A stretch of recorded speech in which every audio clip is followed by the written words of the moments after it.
இன்னைக்கு ஒரு விசேஷித்த தலைப்பின் கீழே ஒரு செய்தியை கேட்க போகிறோம். டிவைன் ப்ரொவிடன்ஸ் ஆங்கிலத்தில் சொல்வார்கள். அப்படின்னு சொன்னால் டிவைன் ப்ரொவிடன்ஸ் அப்படின்னு சொன்னால் தெய்வீக பாதுகாப்பு, தெய்வீக நடத்துதல். இன்னொரு எளிமையான ஒரு வார்த்தையில் சொல்லணும்னு சொன்னால் தேவன் நன்மைக்கு ஏதுவான காரியத்தை என் வாழ்க்கையில் செய்து கொண்டே வருகிறார். அதாவது நம்முடைய சிச்சுவேஷன், சர்க்கம்ஸ்டான்சஸ், சூழ்நிலைகள் இவையெல்லாம் வேறு மாதிரி இருக்கலாம், எப்படி வேணாலும் இருக்கலாம். ஆனாலும் கூட இவைகளின் மத்தியில் காட் இஸ் ஆல்வேஸ் குட். கர்த்தர் நல்லவராய் இருந்து ஒரு தெய்வீக நடத்துதலை, ஒரு நன்மைக்கு ஏதுவான காரியத்தை இன்னும் என் வாழ்க்கையில் செய்து கொண்டு வருகிறார். இதை தான் ஆங்கிலத்தில் டிவைன் ப்ரொவிடன்ஸ் அப்படின்னு சொல்லுவாங்க. தேவன் எல்லாவற்றிலும், எல்லா காரியத்திலும் அவர் அவருடைய ஆளுகை இருக்கிறதை நம்ம பார்த்து கொண்டு இருக்கிறோம். என்ன நடந்தாலும் சரி, உலகத்தை படைத்தவர் யாரு? கர்த்தர். இந்த உலகத்தில் இன்னும் தன்னுடைய ஆளுகையின் கீழே வைத்து இப்போது மனுஷர்கள் 1000 காரியங்கள் செய்து கொண்டே வந்தாலும் ஒரு காரியம் மட்டும் என்றைக்குமே மாறவே மாறாது. அது என்னன்னு சொன்னால், என்றைக்குமே ஆளுகை செய்கிறவர் நம்மளுடைய கர்த்தராகவே என்ன பண்ணுவார்? அவர் இருப்பார். ஒருவேளை இந்தியாவை ஆளுகை செய்கிறவங்க, அமெரிக்காவை ஆளுகை செய்கிறவங்க, ஒவ்வொரு தேசங்களை ஆளுகை செய்கிறவங்க வேறு வேறு ஆட்களாக இருக்கலாம். யார் இருந்தாலும் கடைசியில் பூமியில் தேவ சித்தம் நிறைவேற வேண்டும் என்று சொன்னால் நிச்சயமாக தேவன் அதை நிறைவேற்றி முடிப்பார். ஹல்லேலூயா. Whatever happens in this earth, in the end God's will always prevail. தேவனுடைய சித்தம், அவருடைய திட்டம் இந்த பூமியிலே செய்து முடிக்கப்படும். ஹல்லேலூயா. அப்போ கர்த்தருடைய பிள்ளைகள் நம்முடைய வாழ்க்கையிலும் கர்த்தர் என்ன பண்ணுவார்னு சொன்னால் அவருடைய சித்தத்தையும் திட்டத்தையும் நிறைவேற்றி முடிப்பார். இது எப்படி நடக்குது அப்படின்னு சொல்லி இன்றைக்கி பார்க்க போகிறோம். இதற்கு உதாரணமாக ஆதியாகமத்தின் புஸ்தகத்தில் ஒரு பெரிய பேசேஜ் படிக்க போகிறோம். எல்லாரும் ஆதியாகமத்தின் புஸ்தகம் 50ஆம் அதிகாரத்துக்கு நேராக நம்மளுடைய வேத புஸ்தகத்தை நம்ம திருப்பிக்குவோம். 15ஆம் வசனத்திலிருந்து 22ஆம் வசனம் வரைக்கும் பிரதர் வாசிப்பார். ஆதியாகமம் 50ஆம் அதிகாரம் 15ஆம் வசனத்திலிருந்து 22ஆம் வசனம் வரைக்கும் வாசிங்க. தங்கள் தகப்பன் மரணமடைந்ததை யோசேப்பின் சகோதரர் கண்டு, ஒருவேளை யோசேப்பு நம்மை பகைத்து நாம் அவனுக்கு செய்த எல்லா பொல்லாங்குக்காகவும் நமக்கு சரிக்கு சரி கட்டுவான் என்று சொல்லி யோசேப்பினிடத்தில் ஆள் அனுப்பி, உம்முடைய சகோதரர் உமக்கு பொல்லாங்கு செய்திருந்தாலும் அவர்கள் செய்த துரோகத்தையும் பாதகத்தையும் நீர் தயவு செய்து மன்னிக்க வேண்டும் என்று உம்முடைய தகப்பனார் மரணமுடைய முன்னே உமக்கு சொல்லும்படி கட்டளையிட்டார். ஆகையால் உம்முடைய தகப்பனுடைய தேவனுக்கு ஊழியக்காரராகிய நாங்கள் செய்த துரோகத்தை மன்னிக்க வேண்டும் என்று அவனுக்கு சொல்லச் சொன்னார்கள். அவர்கள் அதை யோசேப்புக்கு சொன்னபோது அவன் அழுதான். பின்பு அவனுடைய சகோதரரும் போய் அவனுக்கு முன்பாக தாழ விழுந்து, இதோ நாங்கள் உமக்கு அடிமைகள் என்றார்கள். யோசேப்பு அவர்களை நோக்கி, பயப்படாதிருங்கள், நான் தேவனா? நீங்கள் எனக்கு தீமை செய்ய நினைத்தீர்கள், தேவனோ இப்பொழுது நடந்து வருகிறபடி வெகு ஜனங்களை உயிரோடே காக்கும்படிக்கு அதை நன்மையாக முடிய பண்ணினார். ஆதலால் பயப்படாதிருங்கள், நான் உங்களையும் உங்கள் குழந்தைகளையும் பராமரிப்பேன் என்று அவர்களுக்கு ஆறுதல் சொல்லி அவர்களோடே பட்சமாய் பேசினான். யோசேப்பும் அவன் தகப்பன் குடும்பத்தாரும் எகிப்திலே குடியிருந்தார்கள். யோசேப்பு 110 வருஷம் உயிரோடு இருந்தான். ஆமென். அல்லேலூயா சொல்லுங்க பாப்போம். அல்லேலூயா. யோசேப்புடைய வாழ்க்கையை எடுத்து பார்க்கும்போது இப்போ அவன் வாழ்க்கையில் நடக்கிற காரியங்கள் இது கடைசி நேரத்தில் இந்த வசனம் அந்த கடைசி யோசேப்புடைய தகப்பனார் மரித்த பின்பு நடக்கிற ஒரு காரியம். ஆனால் யோசேப்புடைய சிறு வயதிலிருந்து நாம் எடுத்து பார்க்கும்போது ஒரு சில காரியங்கள், நடக்கக்கூடாத காரியங்கள், யோசேப்புக்கு சாதகமாக இல்லாமல் யோசேப்புக்கு விரோதமான காரியங்கள், சொந்த சகோதரர்களே எல்லாரும் சேர்ந்து அவனை குழியிலே தள்ளி அதில் ஒரே ஒரு சகோதரன் அவன் மேலே கொஞ்சம் இறக்கப்பட்டு இவன் மரித்து போக வேண்டாம், இவனை யாருக்காவது விற்றால் நமக்கு பணம் கிடைக்கும்னு சொல்லி they sold him to Egypt. எகிப்திலே அவன் போய் அடிமையாய் வாழ்வதற்காக என்ன பண்ணுறாங்க, யோசேப்பை என்ன பண்ணுறாங்க, கொண்டு விற்கிறார்கள். தகப்பனிடத்தில் பொய் சொல்கிறார்கள். யோசேப்பு ஒரு விலங்குனால் அவன் என்ன பண்ணப்படுறான், அவன் அடிபட்டு அவன் செத்து போய்விட்டான் என்று சொல்லி அந்த ஆடையை கொண்டு தகப்பனிடத்தில் காண்பித்து அவனையும் கன்வின்ஸ் பண்ணி ஒரு விதத்தில் யோசேப்பு குடும்பத்தாராலையும் தகப்பனாலையும் மறந்து போன ஒரு மனுஷனாய் எகிப்திலே அடிமையின் வாழ்க்கையிலே வாழ்வதற்கு ஒப்பு கொடுக்கப்படுகிறான். இந்த நேரத்தில் யோசேப்பு ஆண்டவரை பார்த்து கேட்ட கேள்வி என்னவா இருக்குன்னு சொன்னால், என் தேவனே ஏன் என்னை கைவிட்டீர். இதே வார்த்தையை தான் யோசேப்பு என்ன பண்ணியிருப்பார், அன்னைக்கு கேட்டிருப்பார். என்னன்னு சொன்னால், தகப்பனுக்கு பிரியமாக இருந்தேன், நான் என்ன தவறு செய்தேன், என் சகோதரரெல்லாம் நேசித்தேன், எப்படி தகப்பனை நேசித்தனோ அதே போல் என் சகோதரனை நேசித்தேன், யாருக்கு எந்த தீமையும் எந்த தீங்கையும் நான் நினைக்காத ஒரு மனுஷனாக இருந்தேன், நல்லவனாக இருந்தேன், எல்லாரையும் நேசிக்கிறவனாக இருந்தேன். ஆனால் எனக்கு கிடைத்த பரிசோ எல்லாரும் என்னை கொண்டு போய் அடிமையாய் வாழ்வதற்கு என்னை ஒப்பு கொடுத்தார்கள். இப்போ ஆண்டவருடைய டிவைன் ப்ரொவிடன்ஸ், தேவனுடைய தெய்வீக வழி நடத்துதல் என்பது என்ன அப்படின்னு சொல்லி பார்த்தோன்னு சொன்னால், everything happens for a reason. எல்லாமே தேவன் ஒரு திட்டத்துக்காகவும் ஒரு தேவ சித்தம் நிறைவேற வேண்டும் என்பதற்காகவும் கர்த்தர் தீமையானவைகள் எல்லாவற்றையும் நன்மையாய் ஒரு நாள் மாற்றப் போவதற்காகவே கர்த்தர் மௌனமாக இருக்கிறார். அல்லேலூயா சொல்லுங்க பார்ப்போம். ஏன் நம்முடைய வாழ்க்கையில கர்த்தர் மௌனமாக இருக்கிறார்? Why God is silent அப்படின்னு சொன்னால், கர்த்தர் மௌனமாக இல்லை.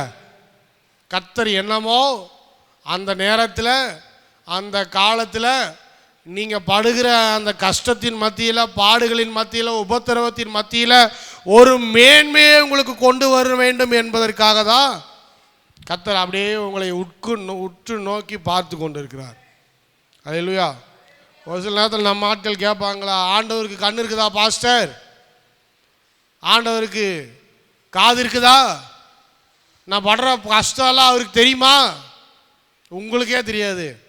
ஒருவேளை எனக்கு தெரியாமல் இருக்கலாம், எனக்கு தெரியணும்னு அவசியமும் இல்லை. அண்டர் த டிவைன் ப்ரொவிடன்ஸ், தேவனுடைய வழிநடத்துதல் கீழே, அவருடைய சித்தத்தின் கீழே, அவருடைய திட்டத்தின் கீழே விசுவாசி படுற கஷ்டம், பாடு, உபத்திரவெல்லாம் எனக்கு தெரியணுன்ற அவசியமே இல்லை. தெரிஞ்சாலும் நான் ஒன்றும் பண்ண முடியாது. என்ன பண்ண முடியும்? உங்களுக்காக ஜெபந்தான் பண்ண முடியும். அதனால் சொல்கிறது, நீங்கள் வந்தீங்கன்னா, உங்கள் கஷ்டத்தை சொன்னீங்கன்னா, உங்கள் பிரச்சனையை சொன்னீங்கன்னா, பாஸ்டர் ஒரு சொல்யூஷன் கொடுப்பாரு அப்படின்னு நினச்சிங்கன்னா, நான் வெறும் சூப்பர்மேன் கிடையாது. இல்லை அந்த அலாவுதீன் அற்புத விளக்கு என் வீட்டில் இருந்துச்சுன்னா நான் என்ன பண்ணிக்கலாம், தேய்ச்சி உடனே உங்களுக்கு பணம் வேணுமா, வாங்க பிரதர், தேய்ச்சி ஒரு 2 லட்சம் 3 லட்சம், 1 கோடியா 1 கோடி, காலேஜில் சீட்டு வேணுமா சீட்டு, கல்யாணம் நடக்கணுமா, பொண்ணு வேணுமா, மாப்பிள்ளை வேணுமா, உடனே தேய்ச்சி எல்லாத்தையும் வர வச்சு கொடுத்துருவேன். என்கிட்ட அதுவும் இல்லை. நான் ஜெபம் பண்ணலாம் அப்படின்னு சொன்னால் நிறைய விசுவாசிகளுக்கு கஷ்டமாக இருக்குது. ஏன்னா அவங்க எதிர்பார்க்கறது ஜெபம் இல்லை, அவங்க எதிர்பார்க்கறது என்ன, சொல்யூஷன். என்னுடைய பிரச்சனைக்கான முடிவை பாஸ்டர் தருவாரா, கர்த்தர் தான் கொடுக்க முடியும். அல்லேலூயா. கொடுக்க அவர் வல்லவராய் இருக்கிறார். ஆனால் உடனே ஏன் நடக்கல? இப்போ கேள்வி என்ன? யோசேப்புடைய வாழ்க்கையில அவர்கள் செய்தது எல்லாம் தீமையான காரியம். யோசேப்புக்கு செய்ததெல்லாம் கொடூரம். யோசேப்பை விற்றார்கள், பணத்துக்காக விற்றார்கள், அடிமைத்தனத்தின் வாழ்க்கைக்காக விற்றார்கள். தன் சகோதரனை பற்றின அக்கறை, தன் சகோதரனை பற்றின கரிசனை கொஞ்சம் கூட கிடையல. தகப்பன் இடத்துல போய் பொய் சொன்னார்கள். எல்லாம் செய்து அவனுடைய உள்ளம் வேதனை அடைந்தது. யாரா ஒருத்தன் வித்திருந்தா பரவாயில்ல, நான் நன்மை செய்த என் சகோதரனை நம்மனா என்னை குழியில் தள்ளி வித்தாங்கும்போது அவனுடைய உள்ளம் எப்படி வேதனை அடைந்திருக்கும். தகப்பனை பார்க்க வாய்ப்பு இல்லை, அடிமையாக வித்தாச்சு. இன்னி அடிமைத்தனத்தின் வாழ்க்கையை வாழ்ந்து கொண்டு இருக்கிறான். ஆண்டவரை பார்த்து கேட்டிருக்கிறான், ஆண்டவரே எதுக்காக இந்த நிலைமை, எதுக்காக எனக்கு இந்த நிலைமை? ஆண்டவர் மௌனமாக இருந்தார். யோசேப்பை கைவிடலை. ஆனால் ஆண்டவர் எப்படி இருந்தார்? God was silent. ஆண்டவர் மௌனமாக இருந்தார். ஆனாலும் பாருங்க, யோசேப்பு அவன் வாழ்க்கையில் நினைக்கிறான், கர்த்தர் இன்னும் என்னோடு தான் இருக்கிறார். அல்லேலூயா. கர்த்தர் இன்னும் என்னை வழி நடத்தி கொண்டு வருகிறார். பிரசங்கத்துக்கு முன்னாடி சொன்ன ஆண்டவருடைய கரம் உங்க மேல இருக்கிறதா? யோசேப்பு சொன்னான், God's hand is upon me. தேவனுடைய கரம் என் மேல் இருக்கிறது, என்னை இன்னும் வழி நடத்தி கொண்டு வருகிறது. அல்லேலூயா சொல்லுங்க. அல்லேலூயா. என்னெல்லாம் யோசேப்பு செய்தானோ சிறைச்சாலையில், என்னெல்லாம் யோசேப்பு அடிமைத்தனத்தின் வாழ்க்கையில செய்தானோ எல்லாத்திலையும் ஆண்டவர் இருந்தார். அல்லேலூயா. எல்லாத்திலையும் யார் இருந்தது? எல்லாத்திலையும் ஆண்டவர் இருந்தார். எல்லாம் முடியுது. ஒரு நாள் திடீர்னு பார்வோன் என்ன பண்றான்? யோசேப்பை அழைக்கிறான். இப்பதான் ஆண்டவர் எதற்காக எகிப்துக்கு கொண்டு போனாருங்கிறதையே யோசேப்புக்கு காண்பிக்கிறார். அதுக்கு எத்தனை வருஷம் ஆச்சு? நிறைய பேர் சொல்லுவாங்க, எதுக்கு ஈரோட்டுக்கு வந்தனே தெரில பாஸ்டர், இங்கே வந்ததுலேருந்து எல்லாம் நாசமாக போயிட்டு இருக்குது. எங்கள் சொந்த ஊர்லேயே எதையாவது பண்ணிட்டு இருந்திருப்பேன். பிழைக்கிறதுக்கு வந்தால் இங்கே இருக்கிறானுங்க பாருங்கள், எல்லோரும் நம்மளை எல்லாத்தையும் முடிச்சுட்டானுங்க. இருக்கிறத எல்லாத்தையும் உருவிட்டு நம்மளை ஒன்றுமில்லாத ஆளா ஆமாம் விடுறதுக்கு தான் இந்த ஈரோட்டுக்காரங்களுக்கு இருக்கிறாங்க. பேசாமல் இந்த ஈரோடை விட்டு எப்படியாவது ஓடிலான்ட்டு இருக்கிறேன். வேறு எங்கேயாவது போனால் அங்கேயாவது நல்ல வாழ்க்கை கிடைக்குமா? ஓடினவங்களும் இருக்கிறாங்க, விட்டு ஓடினவங்களும் இருக்கிறாங்க. ஊராது ஐயோ. எகிப்துக்கு ஏன் வந்தான்? இத்தனை ஆண்டு ஆச்சு, ஆண்டவர் சைலண்டாக இருந்தார். எதுக்காக வந்தான்? தேவ சித்தம் என்பது ஒன்று உண்டு, தேவ திட்டம் என்பது ஒன்று உண்டு. அதில் யோசேப்புக்கு ஒரு பங்கு உண்டு. அல்லேலூயா. அல்லேலூயா சொல்லுங்க. இன்சைட் டிவைன் ப்ரொவிடன்ஸ், தேவனுடைய வழி நடத்துதலுக்குள்ள, தேவனுடைய திட்டத்துக்குள்ள, ஆண்டோடைய சித்தத்துக்குள்ள உங்க பேரை போட்டுக்கோங்க. உங்க பேரை போட்டு அதுக்குள்ள கர்த்தர் எனக்கென்று ஒன்று வைத்திருக்கிறார். நான் செய்ய வேண்டிய காரியம் ஒன்று இருக்குது. அதுக்காக தான் கர்த்தர் ஈரோட்டுக்கு அழைச்சிட்டு வந்திருக்கிறார். அல்லேலூயா சொல்லுங்கப்பா. அல்லேலூயா. நம்ம ஒன்றும் ஆக்சிடெண்ட்டில் வரல, சும்மா அந்த ஊர் இந்த ஊருன்னு போய் பார்த்துட்டு வரல. இல்லை, ஒவ்வொருத்தருக்கு கர்த்தர் ஒரு நோக்கத்தையும் திட்டத்தையும் இந்த ஈரோட்டில் வைத்திருக்கிறார். அதுலேயும் முத்தம்பாளையம் பகுதிக்கு ஏன் சார் வந்தீங்க? ஏதோ தெரியாமல் வந்துட்டு அந்த பாஸ்டர்கிட்ட மாட்டிக்கிட்டேன். இவரை நான் பிடிச்சி வாரம் உயிர் எடுத்துக்கிட்டு இருக்கிறாரு. வேறு எங்கேயா இருந்தால் கூட பரவாயில்ல, சர்ச்சுக்கு பக்கத்துலேயே வீடும் போயிடுச்சு. ஒரு ப்ரேயருக்கும் வரலினா இவர் காட்டுற காட்டு இருக்குது, வீடு பக்கத்திலே வச்சுக்கிட்டு சர்ச்சுக்கு வராத விசுவாசிகள்லாம் ஆண்டவர் சந்திப்பாராகன்னு சொல்லி ஜெபம் பண்ணுறார். சும்மா விட்டார் அவங்கள. எதுக்காக கர்த்தர் கொண்டு வந்திருக்கிறாரு? பேசாமல் சிஎஸ்ஐயில் உட்காந்துருக்கலாம். நிறைய பேருக்கு சிஎஸ்ஐக்கு போகணுன்னு ஆசையா இங்கே இருக்கிறவங்க. போகிறதான் நானே அனுப்பிடுறேன். சொல்லுங்கள். சிஎஸ்ஐ ஐயர் எனக்கு ஃப்ரெண்டு தான். இப்போ நான் சின்ன வயசில் இருக்கும்போது என்னை தூக்கி வளர்த்தவர் தான் இப்போ சிஎஸ்ஐ ஐயராக இருக்கிறாரு. ஒரு ஃபோன் வேணால் நான் அடித்து சொல்கிறேன், மெம்பர்ஷிப் வேணாலும் வாங்கி தரேன், வச்சுக்கோங்க. அடக்கம் பண்ணுறது கூட நமக்கு வேலை மிச்சம், அவரே வந்து அடக்கம் பண்ணிடுவாங்க. நம்ம ஆம்புலன்ஸுக்கு பணம் கட்டி ஆளுங்களாம் கொண்டு கூலியெல்லாம் தோண்டி கொண்டு போய் புதைக்கிறதுக்குள்ளே நீங்களே வாங்கி வச்சுக்கிறதா வச்சுக்கோங்க. கல்யாணம், அப்புறம் என்னது அது பேர் என்ன, குழந்தை பிரதிஷ்டை, குழந்தை ஞானஸ்தானம் வேணாலும் பண்ணிக்கோங்க. சத்தியம் அறியாதவன் இதெல்லாம் பண்ணிகிட்டு இருப்பான். சத்தியம் தெரிஞ்சவன் சபைனா என்ன, முதல்ல வாட் இஸ் சர்ச், சபைனா என்ன, ஒரு பில்டிங்கோ ஒரு ஆர்கனைசேஷனோ ஒரு ஆர்கனைசேஷன் நேமோ அவன் கொடுக்குற சர்டிஃபிகேட்டோ இதெல்லாம் சர்ச்சு கிடையாது. நீங்கள் பரலோகம் போகும்போது அங்கே தேவதூதன் வாசலில் நின்றுட்டு நீ சிஎஸ்சியிலேருந்து வந்தியா, உத்திரன்லேருந்து வந்தியா, நீ இதுலேருந்து வந்தியா, அதுலேருந்து வந்தீங்களான்னு கேட்க மாட்டான். இவன் சைன் போட்டு கொடுக்கறது நீங்கள் செத்த பிறகு கொண்டு போக போகிறதும் கிடையாது. நீங்கள் புதைக்கும் போது அதோடு சேர்த்து அதையும் போட்டு என்ன பண்ணிட போகிறானுங்க, புதைச்சிட போகிறானுங்க. அவ்வளோதான் சர்ச்சு, அவ்வளோதான் பில்டிங்கு, அவ்வளோதான் ஆர்கனைசேஷன். பார்த்துக்கோங்க.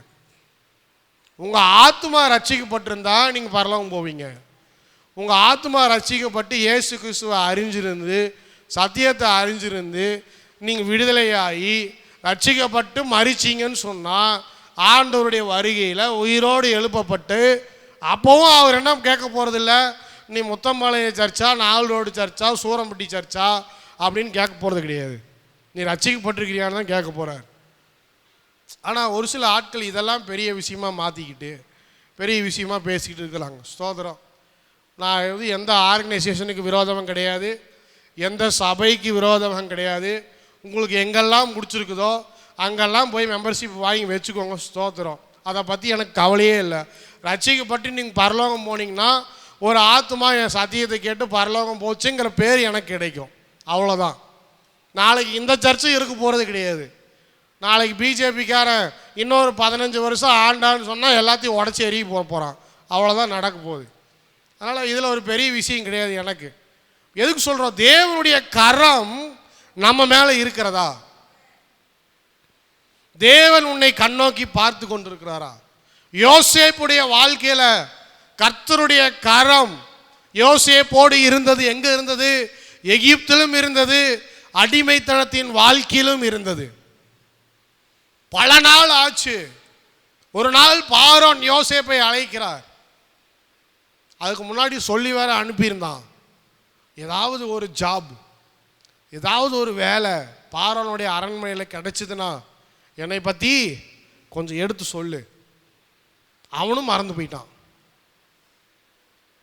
ஒரு நாள் அவனுக்கு ஞாபகம் வருது. என்ன ஞாபகம் வருது? அடாடா, ஜெயிலில் நம்மளுடைய நண்பன் ஒருத்தர் இருந்தானே யோசேப்புன்ட்டு, அவனுக்காக நம்ம எவ்வளோ நாள் நம்ம அவன் கூட இருந்திருக்கிறோம், அவன் கூட பேசியிருக்கிறோம், பழகியிருக்கிறோம். இன்ஃபேக்ட் நமக்கு இந்த வேலையே யாருனால தான் கிடச்சிச்சு? யோசேப்புனால கிடச்சிச்சு. ராஜாட்ட போய் சொல்கிறான், பார்வோன் ஜெயிலில் யோசேப்புன்னு ஒருத்தர் இருக்கிறான், அவனை கூப்பிடுங்க, அவனை கூப்பிடுங்க. யோசேப்பு போகிறான். இந்த நாளுக்காக தான் இத்தனை வருஷம் கர்த்தர் யோசேப்பை அடிமையாய் வைத்தார். இதுதான் டிவைன் ப்ரொவிடன்ஸ். நம்ம வாழ்க்கையில் எது நடந்தாலும் கர்த்தர் அதை அவருடைய திட்டத்தின் கீழே, அவருடைய சித்தத்தின் கீழே, எத்தனை ஆண்டுகள் ஆனாலும் சரி, நீ இங்கே தான் இருக்கணும், இதை தான் செய்யணும், இப்படித்தான் நடக்கணும், இந்த சர்ச்சுக்கு தான் நீ போகணும், இந்த பாஸ்டர் கீழே தான் நீ ஊழியம் செய்யணும்னு கர்த்தர் தீர்மானித்து வைத்திருக்கிறார். அல்லையில சொல்லுங்க பாப்போம். நிறைய பேர் வேணான்னு போனால் போட்டோம், அதை பற்றி கவலை இல்லை. யோசேப்பு கீழ்ப்படிஞ்சிருந்தான். இப்போ பார்வோன் நாள் அது எப்படின்னு எடுத்துக்கலாம் நம்ம. இந்த நாளுக்கு முன்னாடி யோசேப்பினுடைய வாழ்க்கை, இந்த நாளுக்கு பிறகு யோசேப்பினுடைய வாழ்க்கைன்னு மாற்றிடலாம். இந்த நாளிலே கர்த்தர் பார்வோனுடைய உள்ளத்தில் பேசி, யோசேப்பு வரான். உள்ளத்தில் பேசுகிறது ஆண்டவர் தான். நல்லா பாருங்கள், அசுத்தாவி கிடையாது. இதுதான் ஆண்டவர் எல்லா ஆளுகையும் அவருடைய கீழே வைத்திருக்கிறார் என்பதற்கு அடையாளம். பார்வோனா இருந்தாலும் சரி, கர்த்தருக்கு பயப்படாதவனா இருந்தாலும் சரி, அவனுக்கு சொப்பனத்தை கொடுத்தவரும் ஆண்டவர் தான். அந்த சொப்பனத்துக்கு வியாய்க்கான கேட்கணும்னு சொன்னவரும் ஆண்டவர் தான். மோடி ஆண்டுட்டு இருந்தாலும் சரி, இந்தியாவில் நடக்கிற ஒவ்வொரு காரியமும் ஒவ்வொரு விதமான திட்டங்களும் தேவன் கொடுக்குற திட்டங்கள். அல்லேலூயா, அல்லேலூயா. அது பார்வோனா இருக்கட்டும், அதை பற்றி நமக்கு கவலை இல்லை. ஆனால் ஆண்டவரை மீதி ஒன்றும் செய்ய முடியாது. இப்போ யோசேப்பை அழைக்க சொல்கிறவர் பார்வோனுடைய உள்ளத்திலையும் இந்த பானபாத்திரக்காரன் சரியான நேரத்தில் பார்வோனுக்கு யோசேப்பை பற்றி சொல்லி அவனை அழைத்து வாங்கன்னு சொல்கிறவர் யாரு? கர்த்தர். Now is the time. இதுதான் அந்த நாள். அப்போ வந்துட்டாப்புல. இப்போ பார்வோன் என்ன பண்ணுறாரு? தன்னுடைய சொப்பனத்தை எல்லாத்தையும் சொல்கிறார். அப்படியே சொல்கிறார். சொல்லிட்டு இப்போ வியாய்க்கானம் கேட்குறாரு. இதுக்கு முன்னாடி நல்லா பாருங்கள், நிறைய பேர் வியாய்க்கானம் கொடுத்து யாருமே கன்வின்ஸ் பண்ணல பார்வோனை. நாம் நினச்சிருக்கலாம் சும்மா பார்வோன் சரின்ட்டானா. பார்வோன் சாதாரணமான ஆள் கிடையாது. அவன் ஆளுகை செய்கிற ஒரு ராஜா. அவனுக்கு யார் என்ன, யார் குழி பறிக்கிறா, யார் ஆக்டிங் விடுறா, யார் திட்டம் தீட்டுறா, எல்லாமே பார்வோனுக்கு தெரியும்.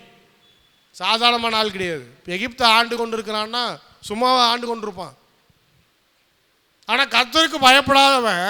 ஆனால் பாருங்க, எல்லாருக்கிட்டையும் சொப்பனத்தை பற்றின வியாய்க்கானம் கேட்குறான். ஒருவராலையும் என்ன பண்ண முடியல, அவனை கன்வின்ஸ் பண்ணவே முடியல. பாஸ்டர், எனக்கும் நிறைய சொப்பனமாக வருது பாஸ்டர். கேளுங்க, நிறைய பேர்கிட்ட போய் கேளுங்க. நிஜமாக தான் சொல்கிறேன்.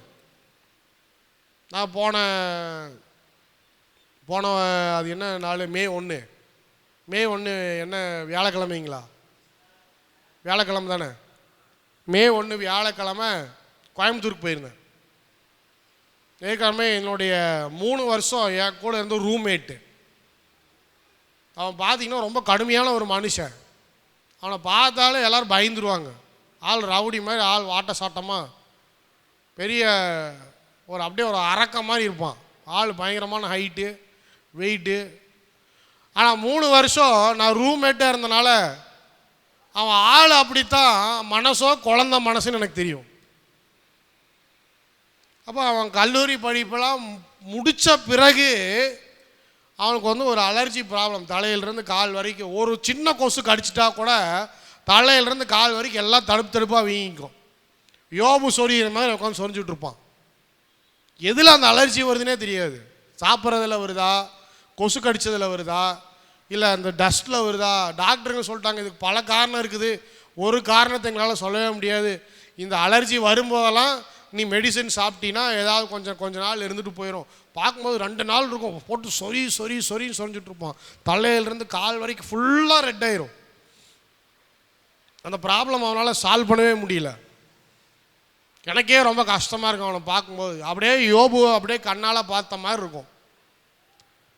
அவன் ஒரு நாள் ஒரு பாஸ்டர் அவனை சந்தித்து, கல்லூரி வாழ்க்கையில் நான் நிறைய ஜாம் பண்ணிக்கிறேன் அவனுக்காக. காலேஜெல்லாம் முடிச்சுட்டு பார்க்கும்போது ஒரு பாஸ்டர் அவனை சந்தித்து, ஒரு பெந்தகோஸ்தே பாஸ்டர். அவங்க அம்மா எல்லாம் கேத்தலிக், அவங்க அம்மா எல்லோரும் கேத்தலிக் இருக்கிறாங்க. பெந்தகோஸ்தே பாஸ்டர் சந்தித்து இந்த அலர்ஜிக்காக என்ன பண்ணிக்கிறாரு, ஜாம் பண்ணிக்கிறார். ஜாம் பண்ணிட்டு அவன் சொல்லியிருக்காரு, இது ஆண்டவர் இத்தனை நாள் விட்டு வச்சுருந்தாரு, இன்றைக்கி இந்த அலர்ஜி இதோட போகுது, இதோட பிரச்சனை உனக்கு சால்வ் ஆக போகுது. இதுக்கப்புறம் தான் ஆண்டவர் வாழ்க்கையை மாற்ற போகிறார். சவுளு வாழ்க்கையை பவுலாக மாற்றின மாதிரி என்ன பண்ண போகிறார், உன் வாழ்க்கையை மாற்ற போகிறாருன்னு சொல்லியே ஜெபம் பண்ணியிருக்கிறாரு. அன்னையோட அந்த அலர்ஜி போயிடுச்சு. அதுக்கு அடுத்ததுலேருந்து எல்லாம் சாப்பிட்றான், எங்கே போகிறான், என்ன பண்ணுறான், ஒன்று அதோடைய சிம்டம்ஸே மறுபடியும் என்ன பண்ணல, வரல. சின்ன வயசுலேயே அவங்க அப்பா இறந்து போயிட்டார். அவங்க அப்பா ஒரு குடிகாரர். எனக்கு நிறைய சொல்லுவான். அந்த ரூமில் இருக்கும்போது டைம் கிடைக்கும் போதெல்லாம், எங்கள் அப்பாவுக்கு இவ்வளோ பணம் சம்பாதிச்சார், துபாயில் இவ்வளோ சம்பாதிச்சார், இப்படி இருந்தார் அப்படி இருந்தார், ஆனால் ஒரு பைசா கூட எங்கள் வீட்டுக்கு கொடுக்க மாட்டார். எல்லா காசையும் குடிச்சு அங்கே துபாயிலே கெட்ட நண்பர்களோடு சேர்ந்து அங்கேயும் இங்கேயும் செலவழித்து ஒரு பைசா கூட எங்களுக்கு கொடுக்க மாட்டார். இப்படியாவது சொல்லி கடன் வாங்கி அந்த கல்லூரியில் வந்து என் கூட படித்து கொண்டு இருந்தான். அப்போயே அவங்க அப்பா மரிச்சு போயிட்டார். ரொம்ப வெக்ஸாகி ரொம்பவும் ஒரு மாதிரியான ஒரு இதில் இருக்கும்போது ஒரு நாள் ஆண்டவர் பாருங்கள், ஆஸ்திரேலியா செல்வதற்கு கர்த்தர் அவனுக்கு வழி வாசலை திறந்து கொடுத்தார். ஆஸ்திரேலியாவில் ஒரு வேலை கிடச்சி அங்கே போய் அதே மாதிரி கேரளாவை சேர்ந்த ஒரு பெண்ணையே திருமணம் செய்து அந்த திருமணமும் பெந்தகோஸ்தே சபையில் நடக்கிறதுக்கு, ஆவிக்குரிய வாழ்க்கையில் நடக்கிறதுக்கு கர்த்தர் உதவி செய்தார். அந்த கல்யாணத்துக்கு அவங்க அம்மாவை தவிர ஒருத்தர் கூட வரல. ஏன்னா இருக்கிற கேத்தலிக் எல்லோரும் சேர்ந்து, நீ வந்து பெந்தகோஸ்தே சர்ச்சில் போய் சேர்ந்துட்ட, நீ வந்து பெந்தகோஸ்தே திருமணத்தை நீ பண்ணுற, இதெல்லாம் நமக்கு சாட்சி. இங்கே இருக்கிற ஆளுங்களாம் ஓடி போய் சிஎஸ்சியில் கல்யாணம் பண்ணிட்டுருக்காங்க பாருங்கள், நல்லா கேளுங்க. ஒரு சொந்தக்காரன் கூட அந்த கல்யாணத்துக்கு வரல, ஒருத்தன் கூட வரல, எட்டி பார்க்கல. மாப்பிள்ளை வீட்டு சார்பாக வெறும் அவங்க அம்மா மட்டும்தான், அவங்க அம்மா அவ்வளோதான், அவங்க தங்கச்சி யாருமே வரல. எல்லாரும் வெறுத்துட்டாங்க. எதுக்காக? அவன் கிறிஸ்தவனாக இருக்கிறாங்கிறத யாரும் பார்க்கல, இயேசு கிறிஸ்துவாக இருக்கிறாங்கிறத யாரும் பார்க்கல. பெந்தகோஸ்தே சர்ச்சில் போய் சேர்ந்துட்டான். நம்ம கேத்தலிக் சர்ச்சை விட்டுட்டு பெந்தகோஸ்தே சர்ச்சில் போய் சேர்ந்துட்டான் அப்படிங்கிற ஒரே ஒரு காரணத்துக்காக எல்லாரும் சேர்ந்து வெறுத்தாங்க. அதையும் தாங்கிக்கிட்டு கல்யாணம் பண்ணி ஆஸ்திரேலியாவுக்கு போனான். இப்போ அவங்க மாமனார் ஒரு சின்ன ப்ரேயர் குரூப்புக்கு பாஸ்டராக இருக்கிறார். அவங்க மாமனார் ஒரு 20 பேர் 30 பேர் மலையாளத்துக்காரங்களாம் சேர்ந்து ஜெபம் பண்ணுறாங்க. அதுக்கு அவர் வந்து பாஸ்டர் மாதிரி இருந்துட்டு வரவங்களுக்கெல்லாம் உதவி செஞ்சுட்டு எல்லாம் பண்ணிட்டு இருந்தார். திடீர்னு ஒரு நாள் எனக்கு ஃபோன் போட்டான், நான் வந்து கோயம்புத்தூர் வரணும், நீ வரியா அப்படின்னு சொல்லி கேட்டான். சர்ச்சு ப்ரேயரு அது இதுன்னு நிறைய இருக்குது, நீ வர்றப்போ சொல்லு பார்க்கலாம் அப்படின்னா. இல்லை அதெல்லாம் முடியாது, நீ கண்டிப்பாக வந்தே தீரணும் அப்படின்னா. சரி நான் வரேன் அப்படின்னா. சரின்ட்டு கோயம்புத்தூர் வந்தான். அவனை கூட்டிகிட்டு எங்கே போனோம்? நம்ம காலேஜுக்கு போனோம், பெதஸ்தாக்கு போனோம். நான் கேட்டேன், ஏன்டா நானே 4 வருஷம் படித்தேன், அந்த ப்ரேயருக்கு வாடா, இந்த ப்ரேயருக்கு வாடா, இந்த சர்வீஸுக்கு வாடான்னு எத்தனை முறை உன்னை கூப்பிட்ருக்கேன், என்னைக்காவது ஒரு நாள் நீ வந்தியா? என்னமோ அரக்கம் உக்காந்துருக்கிற மாதிரி உக்காந்துக்கிட்டு ஒரு நாள் கூட ஜபத்துக்கோ எதுக்குமே வந்து ஒரு நாள் கூட வந்தது கிடையாது. இன்றைக்கி என்னன்னா ஆஸ்திரேலியாவிலேருந்து வந்த உடனே எங்கே போகணுங்கிற, பெதஸ்தாக்கு போகணுங்கிற. எப்படி இந்த மாற்றம் வந்துச்சு அதெல்லாம் சொல்கிறேன், நீ வண்டியை ஓட்டு அப்படின்னா. சரி நானும் வண்டியை எடுத்துகிட்டு போனேன். அப்போ பார்த்தீங்கன்னா நாங்கள்லாம் போகும்போது எங்களை கிண்டல் அடிப்பான். ஃபஸ்ட் இயர் செகண்ட் இயர்லலாம் ப்ராயர்ஸ் எல்லாம் இப்போ ஒரு 10 பேர் தான் இருப்பானுங்க. ஒரு 1000 பேர் நடக்குதுன்னா 1000 பேர் ஸ்டூடெண்ட்ஸுங்க, அந்த 1000 பேரில் 10 பேர் தான் பைபிள் எடுத்துகிட்டு வருவானுங்க ஜெபம் பண்ணுறதுக்கு. மற்றவெல்லாம் கிரிக்கெட் விளாட்றதுக்கு, அப்புறம் அங்கேயும் இங்கேயும் போய்கிட்டு அவங்கவுங்க வேலையை பார்த்துக்கிட்டு, பாதி பேர் வெளியே பசங்களோட ஊர் சுற்றுறதுக்கு, பாதி பேர் வந்து செல்ஃபோனை வச்சுக்கிட்டு நிறைய பிள்ளைங்களோட பேசிக்கிட்டு அப்படி இப்படின்னு சுற்றிக்கிட்டு இருக்கிறவங்களாம் இருக்கிறானுங்க. ஒரு 10 பேர் தான் என்ன பண்ணுவான், பைபிள் எடுத்துகிட்டு ஒரு 6 மணிக்கு ஜெபம் பண்ணுறதுக்கு வருவானுங்க. இவன் வந்து எங்களை கிண்டல் அடிப்பான், இவங்களாம் ஸ்பிரிச்சுவல் பாய்ஸு, இவங்கெல்லாம் யாரா, இவங்கெல்லாம் ஸ்பிரிச்சுவல் பாய்ஸ், ஹோலி பாய்ஸு அப்படின்னு சொல்லி என்ன பண்ணுவாங்க, இவங்களாம் கிண்டல் அடிப்பானுங்க. பாரு உட்காந்து ஜெபம் பண்ணிட்டு இருக்கிறானுங்க அப்படின்னு சொல்லி கிண்டல் அடிப்பானுங்க. எனக்கு ஆச்சரியம் தாங்க முடியல. நம்ம கூட சேர்ந்து நம்ம ரூம்லேயே உட்காந்துக்கிட்டு கிண்டல் அடித்தவன் ஒருத்தன் என்ன சொல்கிறான், இன்றைக்கி போனோம் அப்படிங்கிறானே. சரி நானும் கூட்டிகிட்டு போனேன். கூட்டிகிட்டு போனோடனே நான் எதுக்கு வர சொன்னேன் தெரியுமா, எனக்காக நீ ஜெபம் பண்ணணும் அப்படின்னா. அல்லையிலே சொல்லுங்க பார்ப்போம். நான் வந்து இங்கே ஜெபம் பண்ணுறதுக்காக வரல, எனக்காக நீ ஜெபம் பண்ணுங்கிறதுக்காக தான் என்ன பண்ணியிருக்கிறேன், உன்னை கூட்டிகிட்டு வந்திருக்கிறேன். அப்புறம் என்னென்னமோ நிறைய கதையெல்லாம் சொன்னான், நிறைய பிரச்சனை உள்ளலாம். அப்போது பார்த்தீங்கன்னா அவனுடைய வாழ்க்கை வந்து சும்மா சாதாரணமாக வந்த வாழ்க்கை கிடையாது, ரொம்ப கஷ்டப்பட்ட ஒரு வாழ்க்கை, பிரச்சனை நிறைஞ்ச ஒரு வாழ்க்கை. ஆனாலும் இதன் மத்தியிலே கர்த்தர் என்னை நடத்துகிறார் என்பதை நான் இப்பொழுது உணர்ந்து கொண்டு இருக்கிறேன். அல்லையிலே சொல்லுங்கள். ஆஸ்திரேலியா போவான கனவுல கூட நினைக்கல, ஆனால் கர்த்தர் என்னை கூட்டிகிட்டு போனார். அங்கே இருக்கிற ஒரு பொண்ணை கல்யாணம் பண்ணுவேன், அதுவும் கேரளா பொண்ணு, நான் கனவுக்குள்ள நினைக்கல, நடந்துச்சு. அதே போல் என்னுடைய மாமனார் இந்த மாதிரி ஊழியம் செய்கிறவர் அப்படிங்கிறத நான் என்னால் ஏற்றுக்கவே முடியாது. ஆனால் நடக்குது. இது எல்லாத்தையும் பார்க்கும்போது கர்த்தர் என் வாழ்க்கையில் ஏதோ ஒன்று வச்சுருக்கிறாரு, ஏதோ ஒரு திட்டம் வச்சுருக்கிறாரு, எனக்கு தெரியுது, நல்லா தெரியுது. அதன் பிரகாரம் நடத்துகிறாரு. நான் கிண்டல் அடிச்சிருக்கிறேன், உங்களையெல்லாம் பார்த்து ஒரு மாதிரி கிண்டலாக பேசியிருக்கிறேன், நக்கலாக பேசியிருக்கிறேன், இதெல்லாம் பண்ணியிருக்கிறேன், அதெல்லாம் பண்ணியிருக்கிறேன். ஆனால் இப்போ சொல்கிறான், அன்னைக்கு ஒரு வார்த்தை சொன்னான் பாருங்க, ஒரு 10 வருஷம் முன்னாடி போயிருந்துன்னு சொன்னால் இதே ப்ரேயர்ஸில் நான் உன் கூட இன்னைக்கு வர்றதுக்கு தயாராக இருக்கிறேன். இதே ஆராதனையில் அன்னைக்கு நான் இருந்தேன், ஆனால் உங்களோட சேர்ந்து நான் என்ன பண்ணலை, ஆண்டவரை ஆராதனை செய்யலை, நான் ஆஸ்தை படுத்து தூங்கிட்டு இருந்தேன். இதெல்லாம் பார்க்கும்போது இப்போ எனக்கு வருத்தமாக இருக்குது, இப்போ எனக்கு கஷ்டமாக இருக்குது. ஒரு 10 வருஷத்தை ஆண்டவர் ரிவைன் பண்ணி விட்டார்னா நான் என்ன பண்ணியிருப்பேன், உங்களோட சேர்ந்து எல்லாத்துக்கும் வந்திருப்பேன், ஆண்டவர் ஆராதனை செஞ்சுருப்பேன். எனக்கு அபிஷேகம் கிடைக்கணும்னு ஜெபம் பண்ணேன், எனக்கு அபிஷேகம் கிடைக்கணும்னு ஜெபம் பண்ணேன் அப்படிங்கிறான். ஆச்சரியமாக இருக்குது எனக்கு. இப்போ நாங்கள் எல்லாம் உள்ளே போயிட்டு எங்களுடைய ஆடிட்டோரியம் ஒன்று இருக்குது. அது என்ன ஆடிட்டோரியம், கடைசியில் இமானுவேல் ஆடிட்டோரியம் ஒன்று இருக்குது. அந்த ஆடிட்டோரியத்தை பார்க்கலான்னு போனோம். அங்கே போனால் ஒரு 15-20 பேர் ஜெபம் பண்ணிட்டு இருக்கிறாங்க, காலேஜ் ஸ்டூடெண்ட்ஸு. உடனே நம்மளும் போய் சேர்ந்துக்கலாமா அப்படின்னா, சரி இரு அவசரப்படாத, அவங்க பண்ணிட்டு இருக்கிறாங்க, நம்ம டிஸ்டர்ப் பண்ண வேண்டாம் அப்படின்னு சொல்லிட்டு அப்புறம் தனியாக கூட்டிகிட்டு வந்து அவனுக்காக நான் ப்ரேயர் பண்ணிட்டு வந்தேன். எதுக்காக சொல்கிறேன்னா, அன்னைக்கு இல்லாத வாஞ்சை தாகத்தை ஒரு 10 வருஷம் கழித்து கர்த்தர் என்ன பண்ணியிருக்காரு, இப்பொழுது அந்த வாலிப சகோதரனுடைய வாழ்க்கையில் கர்த்தர் என்ன பண்ணியிருக்காரு, கொடுத்துருக்கிறார். வாஞ்சையும் தாகத்தையும் பார்க்கும் எனக்கு ஆச்சரியமாக இருக்குது. ஒருவேளை அன்னைக்கு ஆண்டவர் அந்த இடத்துல சந்திக்காமல் போயிருக்கலாம், ஆனால் இன்னைக்கு அதே இடத்துக்கு கர்த்தர் திரும்ப என்ன பண்ணியிருக்கிறாரு, வேற ஒரு மனுஷனாய் அழைத்து வந்திருக்கிறார். ஏன்னு சொன்னால், கர்த்தர் ஒரு காரியத்தை செய்ய நினைத்தார்னு சொன்னால், கர்த்தர் ஒரு திட்டத்தை நிறைவேற்றணும்னு நினைத்தார்னு சொன்னால், எந்த மனுஷனால் அதை மாற்றி எழுத முடியாது. நிச்சயமாய் கர்த்தர் அதை செய்வார். யோசேப்புடைய வாழ்க்கையில் அதுதான் நடந்தது. பார்வோன் சந்திக்கப்பட வேண்டும், யோசேப்பும் பார்வோனும் சந்திக்கப்பட வேண்டும் என்று சொல்லி கர்த்தர் அந்த நாளை தீர்மானித்தார். அந்த நாளிலே பார்வோன் யோசேப்பை பார்த்து சொன்னான், இன்றைக்கு நான் எகிப்துக்கு உன்னை பிரதம மந்திரியாக நான் அறிவிக்கிறேன்னு சொன்னார். Hallelujah. Wait for that day. அந்த நாளுக்காக காத்திரு. அந்த நாள் வந்தது. கர்த்தர் அழைத்தார், நீ தான் பிரதம மந்திரி. மற்றவெல்லாம் பார்க்குறான், என்னடா இது, யாராவது குறை சொல்லாமல் இருந்திருப்பாங்களா? எத்தனை பேர் பார்வோனுக்கு ஜாலரா இருந்திருப்பாங்க, எத்தனை பேரை தூக்கி கொண்டு போய் கையை பிடிச்சி கொண்டு போய் ஏற்றிருப்பான், ரதத்தில் ஏற்றிருப்பான். எத்தனை பேர் அவனுக்காக உயிரை கொடுத்தவன் இருப்பான். இத்தனை பேர் மத்தியில் யோசேப்பை கொண்டு வந்து பார்வோன் சொல்கிறாரு, நீதான் இனிமேல் பிரதம மந்திரி.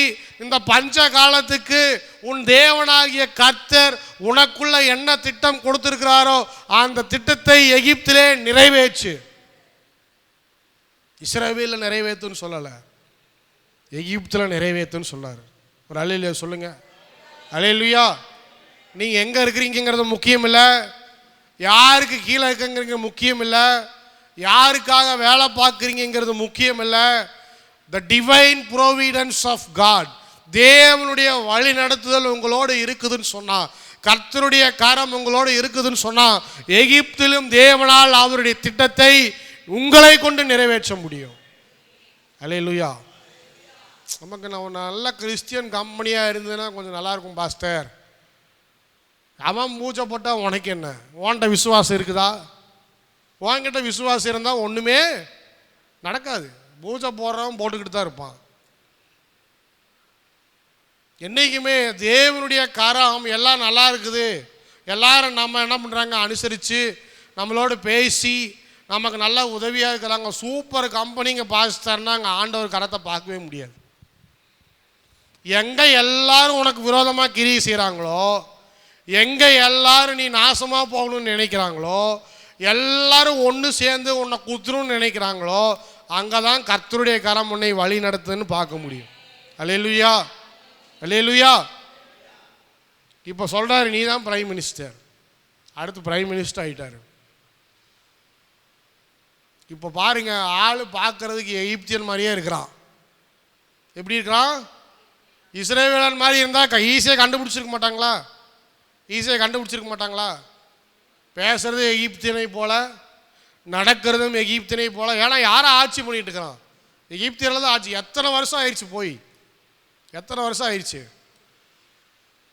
இஸ்ரவேலனுக்கு உண்டான ஒரு அடையாளமும் யோசேப்பு இடத்துல இல்லை. 100%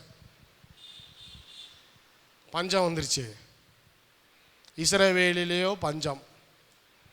தகப்பன் சொல்கிறாரு, போங்கடா. எல்லாரும் பேசிக்கிறாங்க. எகிப்தில் தானியம் கொடுக்குறாங்களாம், போங்க போய் வாங்கிட்டாங்க போங்க. வாட்டை சாட்டமாக இருந்து என்ன பிரயோஜனம்? ஒன்றுத்துக்கும் பிரயோஜனம் கிடையாது. ஆள் மட்டும் பலசாலியாக இருந்தால் போதுமா? சாப்பாடு வந்துடுமா? போங்கடா எல்லாரும். அதட்டுறான் தகப்பன். போகிறானுங்க, எல்லாரும் போகிறானுங்க. ஒருத்தரை மட்டும் பிடிச்சி வச்சுக்கிட்டான். ஏன்னா ஏற்கனவே யோசிப்பை இழந்துட்டேன். அடுத்து சின்ன குட்டியும் எனக்கு இழக்கிறதுக்கு மனசில். ஏதோ ஒரு குட்டியாவது என்கிட்ட இருக்கட்டும், நீங்களாம் போங்கடான்னு துரத்தி விட்டான். எல்லாரும் போகிறானுங்க. இந்த சீனை எல்லாரும் கற்பனை பண்ணி பார்க்கணும். தேவனுடைய வழி நடத்துதல் எப்படி? அப்படியே சிம்மாசனத்தில் யோசிப்பு உட்காந்துருக்கிறான், ராஜா மாதிரி. இவர் தான் பிரைம் மினிஸ்டரில் ஆக்டிங் ராஜா இவர் தான். அங்கே பாரோன்னு அவன் சும்மா படுத்து தூங்கிட்டு இருக்கிறான். எல்லா பொறுப்பும் இவர்கிட்ட கொடுத்தாச்சு. இவர்கிட்ட உட்காந்துருக்கிறான். கேட்டு திறந்து எகிப்தியன்னு சொல்லுவான், இந்த மாதிரி இஸ்ரவேலேருந்து தானியத்துக்காக வந்திருக்கிறாங்க, பிச்சை கேட்டு வந்திருக்கிறாங்க. இஸ்ரவேல்னு சொன்ன உடனே அவருக்கு மனசில் சரி ரைட்டு வர சொல்லு. வசனத்துக்கு போவோம். முன்னாடி போங்க, 45ஆம் அதிகாரத்துக்கு போங்க. மறுபடியும் வாசிங்க பிரதர். 1-10 வரைக்கும் வாசிங்க. 45 1-10. அப்பொழுது யோசேப்பு தன் அருகே நின்ற எல்லாருக்கும் முன்பாக தன்னை அடக்கி கொண்டிருக்க கூடாமல் யாவரையும் என்னை விட்டு வெளியே போக பண்ணுங்கள் என்று கட்டளையிட்டான். யோசேப்பு தன் சகோதரருக்கு தன்னை வெளிப்படுத்துகையில் ஒருவரும் அவன் அருகில் நிற்கவில்லை. அவன் சத்தமிட்டு அழுதான். அதை எகிப்தியர் கேட்டார்கள், பார்வோனின் வீட்டாரும் கேட்டார்கள். யோசேப்பு தன் சகோதரரை பார்த்து, நான் யோசேப்பு, என் தகப்பனார் இன்னும் உயிரோடு இருக்கிறாரா என்றான். அவனுடைய சகோதரர்கள் அவனுக்கு முன்பாக கலக்கமுற்றுவதனாலே அவனுக்கு உத்தரம் சொல்லக்கூடாமல் இருந்தார்கள். அப்பொழுது யோசேப்பு தன் சகோதரரை நோக்கி, என் கிட்ட வாருங்கள் என்றான். அவர்கள் கிட்ட போனார்கள். அப்பொழுது அவன், நீங்கள் எகிப்துக்கு போகிறவர்களிடத்தில் விற்று போட்ட உங்கள் சகோதரனாகிய யோசேப்பு நான் தான். என்னை இவ்விடத்திற்கு வரும்படி விற்று போட்டதினால் நீங்கள் சஞ்சலப்பட வேண்டாம், அது உங்களுக்கு விசனமாயிருக்கவும் வேண்டாம். ஜீவரட்சணையை செய்யும்படிக்கு தேவன் என்னை உங்களுக்கு முன்னே அனுப்பினார். தேசத்திலே இப்பொழுது 2 வருஷமாக பஞ்சம் உண்டாயிருக்கிறது.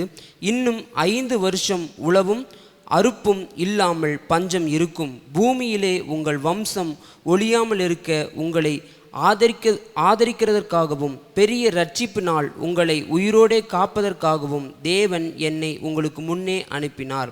ஆதலால் நீங்கள் அல்ல, தேவனே என்னை இவ்விடத்திற்கு அனுப்பினார். என்னை பார்வோனுக்கு தகப்பனாகவும் அவர் குடும்பம் அனைத்திற்கும் கர்த்தனாகவும் எகிப்து தேசம் முழுவதும் அதிபதியாகவும் வைத்தார். நீங்கள் சீக்கிரமாய் என் தகப்பனிடத்தில் போய், தேவன் என்னை எகிப்து தேசம் முழுவதும் அதிபதியாக வைத்தார், என்னிடத்தில் வாரும், தாமதிக்க வேண்டாம். நீரும் உம்முடைய பிள்ளைகளும் அவர்களுடைய பிள்ளைகளும் உம்முடைய ஆடு மாடுகளோடும் உமக்கு உண்டாயிருக்கிற யாவற்றோடும் கோசேன் நாட்டில் வாசம் பண்ணி என் சமீபத்தில் இருக்கலாம். அல்லேலூயா சொல்லுங்க பாப்போம். அல்லேலூயா. என்ன நடக்குது? எல்லாரும் வராங்க. பார்க்கும்போது அவங்களால யாராலையும் யோசேப்பை கண்டுபிடிக்கவே முடியல. எகிப்தியனை போலவே பேசுகிறான், எகிப்தியனை போலவே நடக்கிறான். இதுக்கு முன்னாடி இருக்கிற அதிகாரத்தில் படிச்சு பாருங்க. சரி, அப்புறம் கொஞ்ச நாள் போச்சு. தன்னை வெளிப்படுத்த வேண்டும் என்று நினைக்கிறான். எப்படி வெளிப்படுத்துகிறான்? அவனால் அந்த சம்பவத்தை நினைத்து அழாமல் இருக்கவே முடியவில்லை.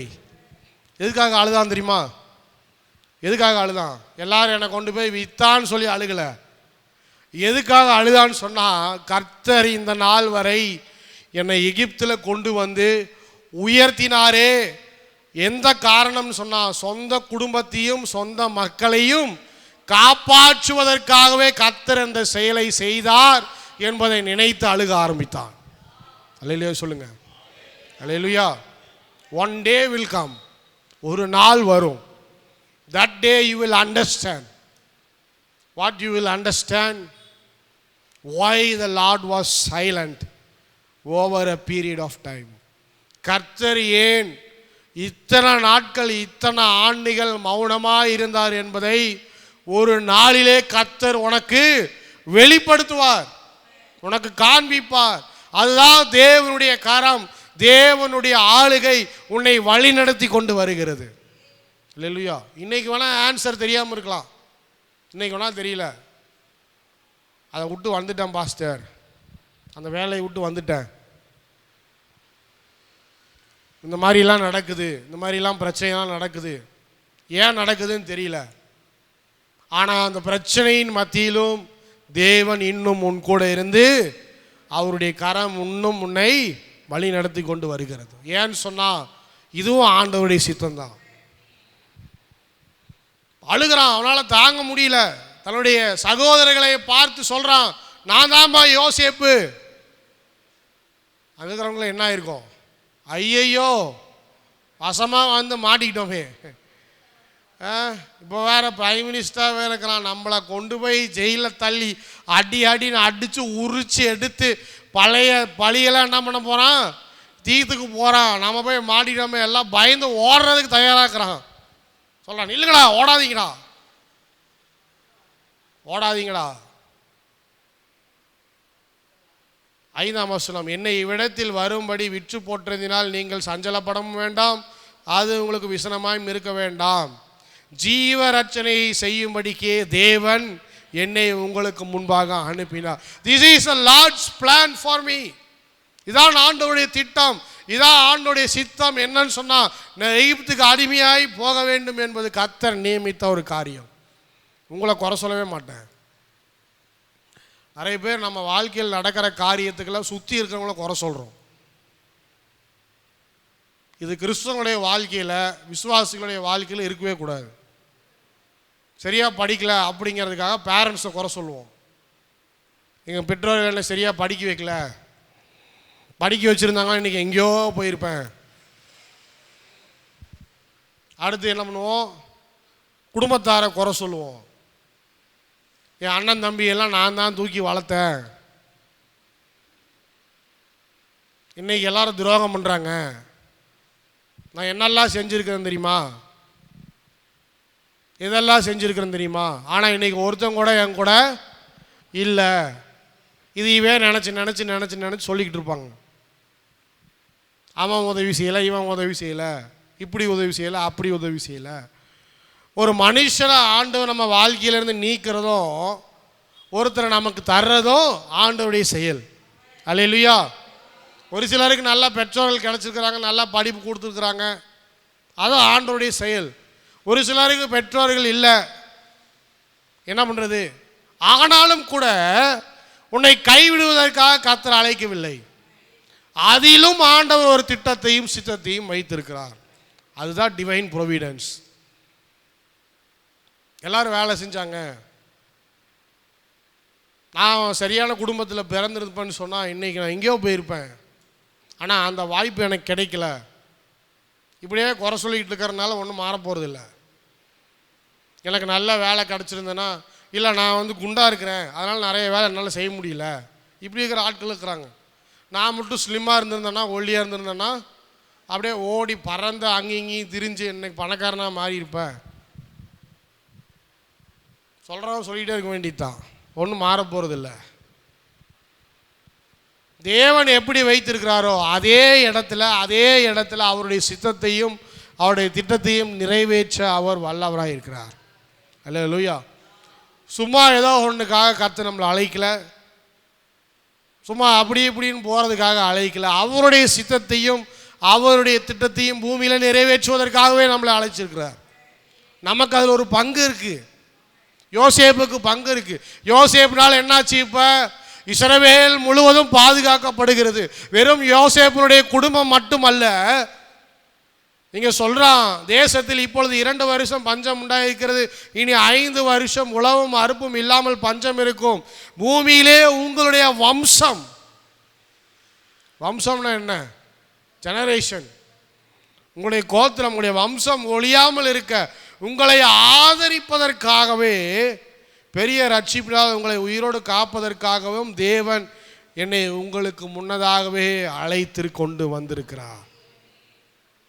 ஆதலால் நீங்கள் அல்ல, நல்லா பாருங்க, ஆதலால் நீங்கள் அல்ல, தேவனே என்னை இவ்விடத்தில் அனுப்பி என்னை பார்வோனுக்கு தகப்பனாகவும் அவர் குடும்பம் அனைத்திற்கும் கர்த்தனாகவும் எகிப்து தேசம் முழுவதையும் அதிபதியாக வைத்திருக்கிறார்.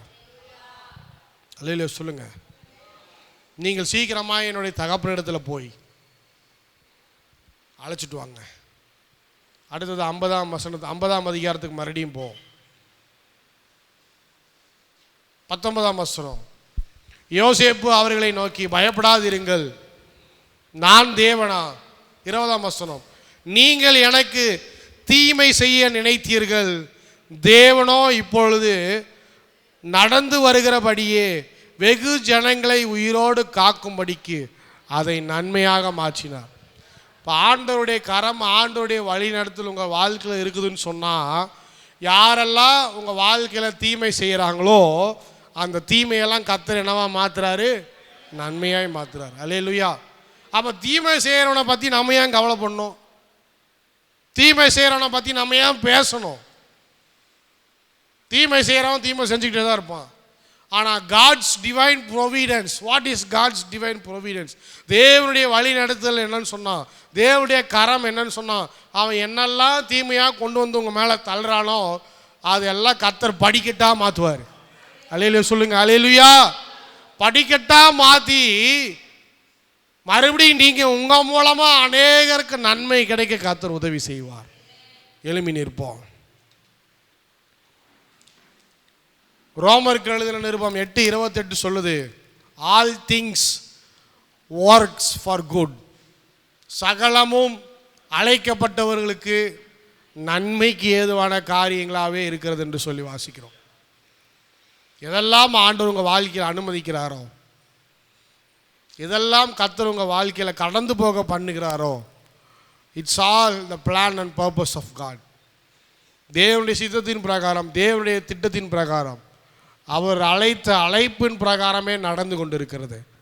இதை விசுவாசிக்கிறவர்கள் தேவனுடைய கரம் உங்கள் மேலே இருக்கிறதை பார்ப்பீங்க. கர்த்தருடைய வழி நடத்துதல் உங்கள் மேலே இருக்கிறத பார்ப்பீங்க. தேவன் அழைத்த அழைப்பு ஒரு சபையை குறித்ததல்ல, ஒரு ஆர்கனைசேஷனை குறித்ததல்ல, ஒரு பாஸ்டரை குறித்ததல்ல.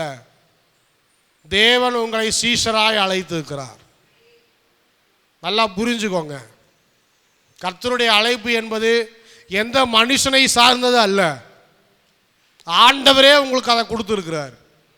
நீங்கள் விசுவாசியாக மாறிக்கிறீங்கன்னு சொன்னால், நீங்கள் சத்தியத்துக்குள்ளே இருக்கிறீங்கன்னு சொன்னால், கர்த்தர் அந்த அழைப்பை கொடுத்ததுனால தான் நீங்கள் விசுவாசியாக மாறிக்கிறீங்க. ஏதோ ஒரு சபையில் சேர்ந்தோம், ஏதோ ஒரு ஐக்கியத்தில் இருக்கிறோம், ஏதோ ஒரு ஆர்கனைசேஷன் கீழே இருக்கிறோம், அப்படிங்கிறது விசுவாச வாழ்க்கை அல்ல. விசுவாச வாழ்க்கை என்பது தேவனுடைய கரம் என் மேல் இருக்கிறதா, அவருடைய வழி நடத்துதல் என்னோடு இருக்கிறதா, அவர் அழைத்த அழைப்பு இன்னும் என் வாழ்க்கையில் கிரியை செய்து கொண்டு இருக்கிறதா, அதில் நடந்து போய் கொண்டு இருக்கிறானா. இதுதான் விசுவாச வாழ்க்கை. மனுஷனை பார்க்காதீங்க, சுற்றி இருக்கிற ஜனங்களை பார்க்காதீங்க. It's between you and God. நீங்களும் ஆண்டவரோடு இருக்கிற உறவு தான் அது. யார் எப்படி வாழ்கிறாங்க, எப்படி போகிறாங்க, எங்கே போகிறாங்க, என்ன ப்ரேயர் பண்ணுறாங்க, அதெல்லாம் நம்ம பார்க்கணுன்ற அவசியம் இல்லை. தேவன் என்னை அழைத்திருக்கிறார், நான் ஆண்டவரோடு இருக்கிறேன், அதுதான் முக்கியம். அந்த அழைப்பில் உறுதியாக இருந்தீங்கன்னா போதும். கர்த்தர் யோசேப்பினுடைய வாழ்க்கையில் அவனுடைய நீதியை, நியாயத்தை, வெறும் எகிப்து மாத்திரமல்ல, இஸ்ரவேல் முழுவதும் பார்க்கும்படி அவனை ஆசீர்வதித்து அவனுக்கு உண்டான எல்லா விதமான பொருட்களையும் அவர் கொடுத்து இந்த பஞ்சகாலம் முழுவதிலும் யோசேப்பு உயிரோடு இருக்கும் மட்டும் அவனுடைய குடும்பமும் அவனுடைய வம்சமும் பாதுகாக்கப்பட்டதுன்னு சொன்னான். ஆண்டவர் அவன் மேல் வைத்திருந்த நோக்கத்தை நிறைவேற்றினார். அதே போல் ஆண்டவரத்தில் கேளுங்க, ஆண்டவரே என் மேல் என்ன நோக்கம் வைத்திருக்கிறீர், என் மேல் என்ன சித்தம் வைத்திருக்கிறீர், அதை நிறைவேற்றும்படியாக நாங்கள் கேட்கிறோம் என்று சொல்லி ஆண்டவர் நோக்கி செபிப்போமா. நல்ல ஆண்டவரே, இந்த காலை நேரத்திலும் கூட நீர் பேசின வார்த்தைகளுக்காக நன்றி ஆண்டவரே, நீர் பேசின வசனங்களுக்காக நன்றி ஆண்டவரே.